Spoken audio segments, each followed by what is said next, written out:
Hi everyone, my name is Sierra and we are celebrating International Cultural Awareness Month here in Washington, D.C. As part of this month's Passport DC initiative, over 60 embassies are going to open their doors and allow visitors in to experience a taste of the world here from the capital. Today, I'm going to be your tour guide and take you to Embassy Row, which is the only place in the world where you can find over 170 embassies, all within a close radius. I hope you're just as excited as I am. Come on, let's go check it out.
Viene bachata, vamos allá.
We are all citizens of the world. We are all one.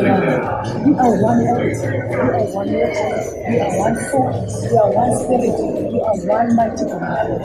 So I embrace all those colors, all those nations of the world with my outfits. So this is the Xhosa regalia. And this is the Ndebele neckpiece, what you call apron, and also it's worn by the Xhosas. So Ndebele, the married women who wear